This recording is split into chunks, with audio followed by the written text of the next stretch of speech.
Communion is one of the most important times during the Mass. As an altar server, you will be one of the first ones to receive the body and blood of Christ. Shortly after the bells are rung, Father will take the body and blood himself. When you see him do this, it is your cue to stand up. At this point, the lectors will stand up and the extraordinary ministers will come to the front of the altar. The rest of the congregation will not stand up at this time, so do not worry that you are standing out of place. If you are an extraordinary minister, you should not go up at this time. Stand with the rest of the servers, but do not distinguish yourself. You will only act as an extraordinary minister during a Mass. You are not acting as an altar server, unless Father needs more ministers, at which point he will approach you. It is good to let Father know before Mass that you are an extraordinary minister in case he does need you.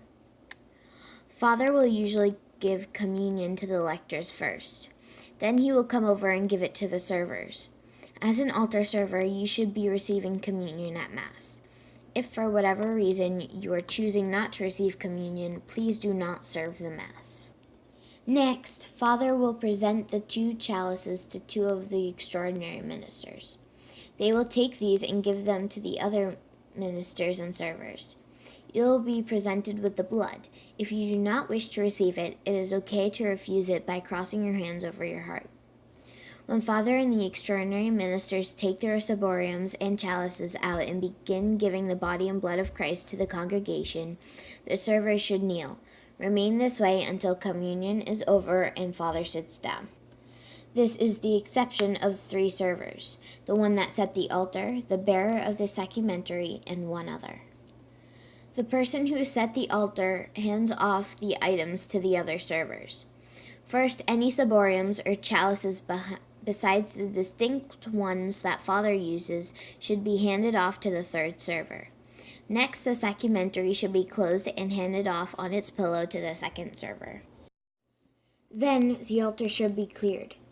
Take the brass chalice, pall, and purificator and put them above the corporal. Drape the purificator over the chalice and place the pall on top. Next, remove anything else from the corporal. The slip of paper indicating who the Mass is offered for can also be placed above the corporal, and the rectangular piece of plastic can be slid underneath. The folding of the corporal needs to be done with precision and care. First, take the part draping over the side of the altar and fold it upwards about 2/3 the width. Next, take the top third and fold it over. Now you can take each side and fold it inwards to the center of the corporal.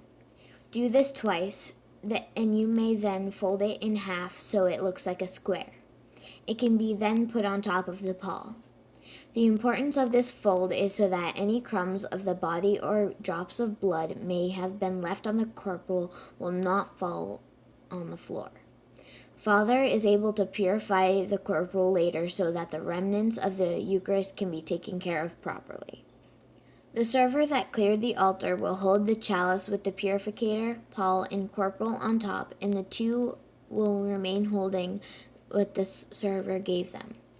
All 3 will bow before the altar at the same time, return the items to the credence table, and resume kneeling.